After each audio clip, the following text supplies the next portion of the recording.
안녕하세요. 팩토입니다. 이제 140일째가 된 한국전쟁은 서부에서는 압록강까지 도달했다가 중공군에게 밀려 내려온 이후 중공군은 공격을 중단하고 사라져버렸고 아군은 청천강 하류와 그 동남쪽에서 적을 대비했습니다. 반대로 동쪽에서는 아군이 여전히 장진호 남쪽에서 계속 국경으로 전진하고 있었고 풍산 북쪽에서도 미군이 인근의 하천을 넘기 위해 준비하고 있었으며 동해안에서도 국군이 길주와 명천을 점령한 이후 그 북쪽의 어랑천 남쪽 인근에서 적과 대치하고 있었죠. 한편 하늘은 여전히 아군이 장악하고 계속해서 수많은 전과를 올리고 있었으며 이를 방해하려는 적은 여전히 제트기까지 동원하며 아군과 공중전을 벌였습니다.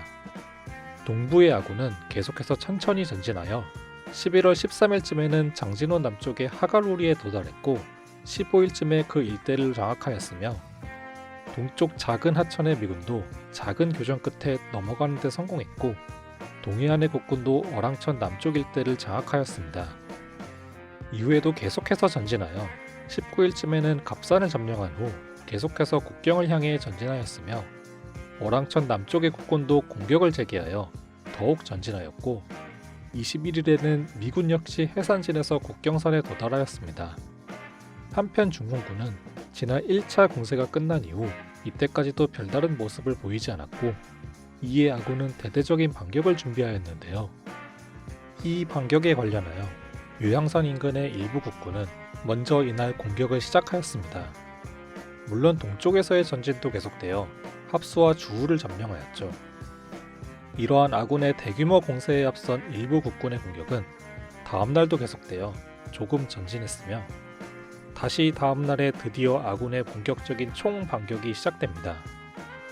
이에 미군도 공격을 시작해 구장 북쪽까지 전진했으며 이미 공격하던 국군도 더욱 전진하였고 동쪽의 아군 역시 장진호 인근에서 더 전진했고 동해안의 국군은 나남을 점령한 후 그 서북쪽에서 격렬한 전투 끝에 또 승리하여 청진까지 점령하였습니다. 다음날에도 아군의 공세가 이어져 계속 전진하고 동쪽에서도 백암까지 점령했죠. 그러나 이날 늦게부터 아군의 공세 하루 만에 오랫동안 조용했던 중공군이 다시 나타났던 것입니다. 중공군은 대대적으로 총공세를 해왔고 전진하던 아군과 격렬한 전투를 벌였습니다.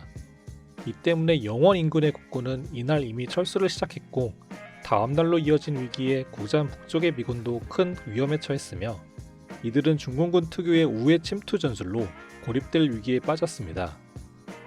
덕천 인근에서 격전을 벌이던 국군도 결국 패배하여 후퇴를 시작했고 이미 후퇴하던 영원에서도 계속 더 밀려나 청천강 전선 전체가 철수를 시작했죠. 다시 다음날 구장 북쪽의 미군도 크게 패배하여 철수를 시작했으며 군우리에 있던 터키군이 덕천에서 위험에 처한 국군을 지원하기 위해 이동하다 와원에서 중공군과 만나 전투를 벌였습니다. 한편 장진호 인근의 미군은 조금 전진했으나 이미 이들을 포위하고 있던 중공군은 이제 이곳에서도 대규모로 공격해왔으며 게다가 추위까지 절정에 이르렀죠. 다음날 와원의 터키군은 또다시 공격을 받아 적을 격퇴해낸 후 조금 물러났으며 군우리의 아군은 후퇴를 시작하였으나 남쪽의 산악지역 사이에 계곡을 지나야 했고 중공군 특유의 산악 침투로 이 길은 이미 포위되어 아군은 큰 피해를 감수해야 했죠. 또한 장진호의 미군은 이날도 다시 공격을 받아 조금 밀려났고 이곳의 중공군은 산악지역을 이용하여 이들의 후방을 완전히 포위한 상태였습니다. 한편 동쪽에서 국경에 도달했던 미군은 이날 격전 끝에 승리하여 전진했지만 다른 곳의 상황으로 인해 후퇴해야 했죠. 다음날인 전쟁 158일째 와원의 터키군도 군우리로 철수했고 군우리의 아군은 중공군의 포위에 엄청난 피해를 받으며 철수해야 했습니다. 또한 장진호에서도 격렬한 전투가 계속되어 간신히 적을 저지해냈죠. 다시 다음날이 되어 태형의 계곡에서의 아군의 피해가 절정에 이르렀으며 적은 안주와 덕천, 북천까지 점령합니다. 한편 장진호의 미군은 격렬한 전투를 계속했으나 많은 아군이 대규모로 항복하고 포로가 되었습니다. 또한 동쪽에서나마 계속되던 아군의 전진은 국군이 미군에 이어 해산진에 도달한 것과 부령을 점령하고 부거의 직전까지 도달한 것을 마지막으로 이제 동쪽에서도 총 퇴각이 시작되었죠. 한편 여전히 하늘을 장악한 아군은 그동안 중공군을 막으려 국경에 강을 공습했었지만 이제 추운 날씨로 강은 완전히 결빙되어 적을 막는 데 큰 도움이 되지 않게 되었습니다. 다음 날에는 후퇴하는 아군의 38선으로의 후퇴 명령이 내려졌고 그 과정으로 속천, 순천, 성천, 양덕을 잇는 방어선을 구축했으며 중공군의 공세는 줄어들기 시작했습니다. 한편 장진호에서의 미군의 전투는 이제 적 저지에서 후퇴로 바뀌어 철수가 본격화되었고 그 다음 날부터 중공군의 2차 공세는 더욱 약해졌으며 아군의 후퇴는 숙천과 성천에서도 시작되었고 미군은 강동에서 적을 저지했습니다. 장진호의 미군은 여전히 큰 피해를 받으며 처절하게 후퇴를 계속하였고 더 동쪽의 아군은 후퇴를 위해 이원 인근으로 집결을 시작했습니다. 다음 날인 12월 3일 적은 숙천과 성천 방어선에 공격을 가해왔고 결국 성천이 함락됩니다.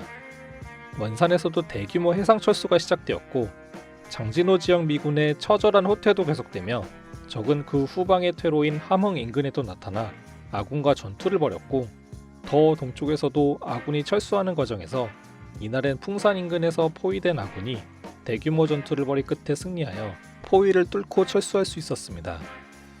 다시 다음 날인 전쟁 163일째 이제 아군은 평양에서 철수를 시작했고 평양 남쪽인 송림, 중화, 수완, 곡산을 잇는 방어선을 구축하고 후퇴를 계속했으며 큰 강으로 고립된 진남포에서는 해상 철수 작전이 벌어졌습니다. 적은 강동과 그 남쪽까지 점령했고 원산에서의 해상 철수를 보호하기 위해 아군은 원산 외곽에 방어선을 구축했죠. 한편 장진호의 처절한 후퇴는 이날도 큰 피해를 보며 역시 포위되어 있던 중간 거점까지의 후퇴가 일단락되었고 더 동쪽의 아군은 철수하기 위해 합수, 길주, 영천 부근에 방어선을 구축하고 해상 철수를 위해 길주 인근으로 집결했으며 적은 청진 인근까지 도달해 함락시켰습니다.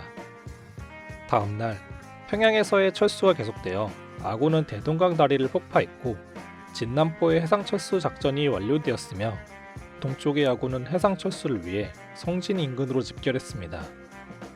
다음 날인 12월 6일 이제 결국 평양을 빼앗기고 동쪽 장진호 지역에 일단락되었던 후퇴 작전이 다시 시작되어 포위를 뚫기 위한 처절한 전투가 벌어졌죠. 그 다음 날에도 위기는 계속되어 이제 원산은 적의 본격적인 공격을 받으며 아군의 해상 철수가 계속되었고 장진호의 처절한 후퇴는 이날도 매우 큰 피해가 계속되었습니다. 다음 날인 12월 8일의 아군은 겸이포, 중화, 수완, 곡산을 잇는 방어선을 구축하고 있었으나 이 역시 후퇴가 시작되어 해주, 신계, 이천, 김화를 잇는 방어선으로 철수를 시작했고 이날 결국 원산이 함락되었죠. 장진호 지역의 아군은 여전히 큰 피해를 보며 후퇴를 계속하고 있었으며 동쪽의 또 다른 철수 거점이었던 길주에서도 후퇴가 시작되었습니다. 다음 날에도 장진호 지역의 처절한 후퇴에서는 큰 피해가 계속되고 있었으며 성진에서도 해상 철수가 본격적으로 시작되었고 한편 이날엔 그리스의 지상군도 도착하여 작전을 시작했죠. 다음 날인 전쟁 169일째 장진호의 아군 피해가 여전히 계속되며 여기서 후퇴한 아군과 피난민들이 흥남에 모여 흥남 철수 작전이 본격적으로 시작되었고 적은 해주를 점령하고 사리온에도 도달했으며 수완, 신계, 곡산까지 적에게 빼앗겼습니다. 다음 날인 12월 11일에는 드디어 장진호의 처절한 후퇴가 마무리되고 흥남 철수 작전이 계속되었으며 그 다음 날에도 흥남과 길주에서의 해상 철수가 계속되고 다시 다음 날엔 결국 길주와 그 인근이 점령되며 이제 해상 철수 중인 흥남을 제외하면 더는 북쪽 지역에는 아군이 거의 남아있지 않게 되었고 적은 흥남 철수 작전 지역을 집중적으로 공격해왔습니다.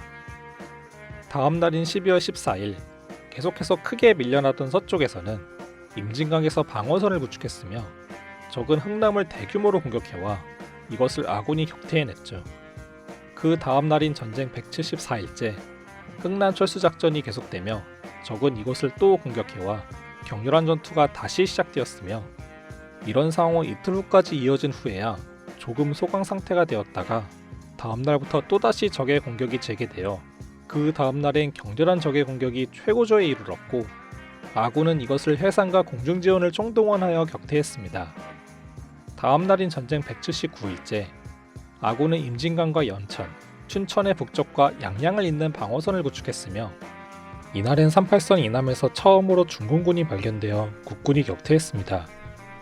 또한 이날쯤에는 이미 양구와 임제 일대의 산악지역에서 수많은 적군이 38선 남쪽으로 몰래 잠입하기 시작했죠. 한편 흥남 철수 작전도 여전히 계속되어 3일 후에 군의 철수가 거의 마무리되고 민간인의 해상 철수로 이어졌고 적 역시 이곳에 최후의 공격을 가해왔죠. 한편 이날에는 미군의 워커 중장이 사고사를 당하기도 했습니다. 그 다음날 이제 흥남 철수 작전이 끝나고 계속 남쪽으로 내려오던 적은 3일 후쯤에는 개성, 구화, 연천, 철원과 금화 인근에 도달했습니다. 그런데 그 이틀 후 동쪽 현리 인근 산악지역에서의 아군의 방어선 구축이 늦어져 적의 격렬한 공격에 아군이 패배하여 밀려나며 전선에 큰 구멍이 생겼고 이제 적은 산악지역을 이용하여 후방으로의 대규모 침투에 성공했던 것입니다.